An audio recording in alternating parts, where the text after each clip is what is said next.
नमस्कार, मेरा नाम डॉक्टर प्रत्यूष कुमार है और आज हम लोग बात करेंगे डायबिटीज़ को लेकर।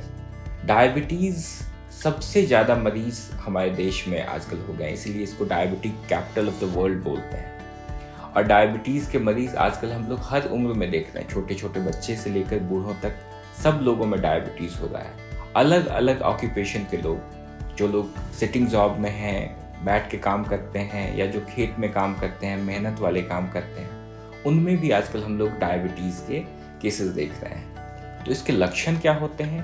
तो डायबिटीज़ के जो 3 सबसे इम्पॉर्टेंट लक्षण होते हैं उसमें होता है कि बहुत ज़्यादा प्यास लगना, बहुत ज़्यादा भूख लगना और बहुत ज़्यादा पेशाब होना।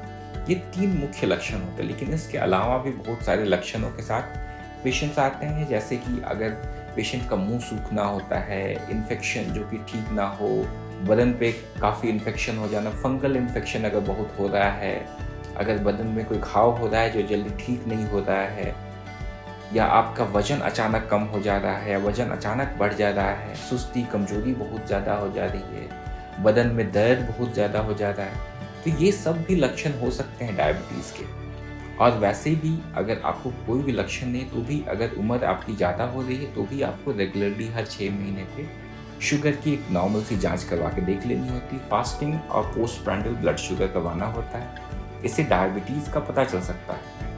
अगर हमें लक्षण दिख रहे हैं तो हमें जानना होता है, और इसके लिए जो जरूरी जांच होते हैं उसमें फास्टिंग और पोस्टप्रैंडियल ब्लड शुगर होता है। अगर फास्टिंग ब्लड शुगर अगर आपका 126 से ज़्यादा है, या पोस्टप्रैंडियल जो खाना खाने के 2 घंटे के बाद किया जाता है वो 200 से ज़्यादा आ रहा है, या HbA1c ऐसी जांच है जो बुखार, जो शुगर पिछले 3 महीने में कैसा है उसका एवरेज बताता है।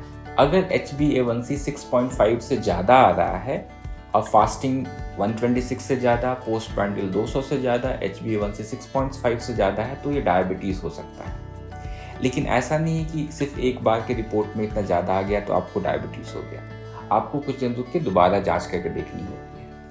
और इसके लिए अगर आपको डायबिटीज़ अगर पता चल गया कि आपको डायबिटीज़ है, तो इसके इलाज हैं। और इसकी हम लोग इलाज कैसे करते हैं? इसमें सबसे पहला स्टेप होता है लाइफस्टाइल मॉडिफिकेशन। क्योंकि डायबिटीज़ के अगर कारण को समझें तो इसमें ज़्यादातर कारण जेनेटिक तो होता ही है, जिसमें घर में अगर माँ पिताजी को अगर डायबिटीज़ है तो बच्चों को डायबिटीज़ होता है। लेकिन इसके अलावा भी काफ़ी जो कारण है वो आपके लाइफस्टाइल से जुड़े रहते हैं। जैसे आपका डाइट कैसा है, अगर डाइट में बहुत ज़्यादा अगर शुगर ले रहे हैं, तो जो नया रिसर्च आया है उससे ये पता चला है कि बच्चा जब माँ के पेट में रहता है और फिर उसके बाद 2 साल तक बच्चा क्या खा रहा है, अगर उसके खाने में शुगर की मात्रा अगर ज़्यादा है तो उसको भविष्य में डायबिटीज़ का खतरा काफ़ी ज़्यादा रहता है। इससे ये पता चलता है कि डायबिटीज़ जो है ना, उसके रिस्क बचपन से ही दिखने लगते हैं। अगर बचपन से ही अगर आप अपनी लाइफस्टाइल ठीक रखो, डाइट ठीक रखो, रेगुलर एक्सरसाइज करो, स्ट्रेस एंजाइटी कम हो, और आपका लाइफस्टाइल ओवरऑल लाइफस्टाइल अच्छा रहे, खाने में हरी सब्जी ज़्यादा ले रहे हो, तो आपका रिस्क कम है। लेकिन अगर आपको रिस्क ज़्यादा है, फैमिली हिस्ट्री है डायबिटीज़ की, तो फिर आपको ध्यान देना है। पहला स्टेप डायबिटीज़ के इलाज का हो गया कि लाइफस्टाइल मॉडिफिकेशन करना है। दूसरा स्टेप है कि अगर लाइफस्टाइल मॉडिफिकेशन करने के बाद भी अगर आपका शुगर कंट्रोल नहीं होता है, तो फिर दवाइयाँ हम लोग कुछ देते हैं। दवाइयों के अलग अलग प्रकार आते हैं। जो सबसे कॉमन दवाइयाँ जो हम लोग देते हैं उसमें आता है मेटफॉर्मिन। मेटफॉर्मिन बहुत ही अच्छी दवाई है, जो हम लोग 500 मिलीग्राम से लेकर 2-2.5 मिलीग्राम तक हम लोग 2-2.5 ग्राम तक हम लोग देते हैं। 1000 mg का आता है, 2000 mg का तक देते हैं हम लोग, 2.5 ग्राम तक देते हैं दवाइयाँ। इसके अलावा दूसरी जो क्लास की दवाइयाँ आती है वो उससे होता है सल्फोनाइल यूरियाज। ये दवाई क्या करती है, आपके पैंक्रियाज से इंसुलिन को निकालती है। इसमें ग्लिमिप्राइड ये सब आती हैं, ग्लिक्लाजाइड, ग्लिपिजाइड आती हैं। ये काफ़ी इफेक्टिव दवाइयाँ होती हैं, जो कि ग्लिमिप्राइड 1 mg, 2 mg या 4 mg तक हम लोग देते हैं। इसके अलावा कुछ नई दवाइयाँ भी आई हैं जो मार्केट में जो काफ़ी अच्छा काम कर रही हैं। उसमें सबसे अच्छी जो दवाई आई है वो है SGLT2 इनहिबिटर्स, जिसमें आपको डापाग्लिफ्लोजन, एम्पाग्लिफ्लोजन जैसी ग्रुप की दवाइयाँ हैं। ये दवाइयाँ बेसिकली डायबिटीज़ के इलाज को काफ़ी बदलती हैं। ये दवाइयाँ का फ़ायदा क्या होता है, ये आपके हार्ट और किडनी को मजबूत करती हैं।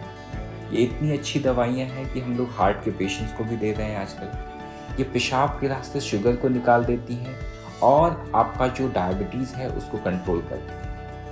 इससे आपका किडनी भी मजबूत और हार्ट भी मजबूत रहता है। इससे वज़न भी कम होता है और आपका जो ब्लड प्रेशर है वो भी कंट्रोल रहता है। तो ये जो SGLT2 इनहिबिटर्स की जो दवाइयाँ होती हैं, ये सिर्फ शुगर ही नहीं कंट्रोल करती, बाकी और भी अच्छा काम करती हैं। इसके अलावा एक और क्लास है, इसको हम लोग बोलते हैं DPP4 इनहिबिटर्स। इसमें जो दवाइयाँ आती हैं, इसमें सीटाग्लिप्टिन, विल्डाग्लिप्टिन, लीनाग्लिप्टिन, टेनलिग्लिप्टिन जैसी दवाइयाँ हैं। ये दवाइयाँ जो हैं, ये बेसिकली आपके जो अलग अलग डोजेज़ में आती हैं, जिसे दिन में सिर्फ एक बार भी लेना होता है, काफ़ी अच्छा आसान होता है लेने में, और ये आपके खाने के बाद जो शुगर बढ़ता है उसको काफ़ी अच्छे ढंग से कंट्रोल कर लेती हैं। काफ़ी कम साइड इफ़ेक्ट्स हैं। शुगर लो होने के चांसेस इस ग्रुप में काफ़ी कम होते हैं। तो इसमें और भी दूसरे क्लास की दवाइयाँ आती हैं, जैसे एक ग्लिटाजोन, इसमें पायग्लिटाजोन आता है जो शुगर को कम करता है, साथ ही फैटी लीवर को भी ये कम करता है।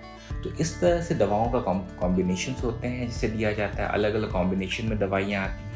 इसके अलावा एक जो नई क्लास की दवाइयाँ आ रही हैं वो GLP-1 एनालॉग्स हैं, जो भी काफ़ी अच्छा इसका रोल है, वज़न कम करने में भी काफ़ी अच्छा काम करता है।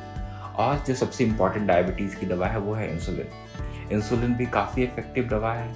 इससे आपका वेट बढ़ता भी है और शुगर को तुरंत कंट्रोल करने में काफ़ी मदद मिलता है। डॉक्टर आपके पूरे प्रोफाइल को देखते हैं, वज़न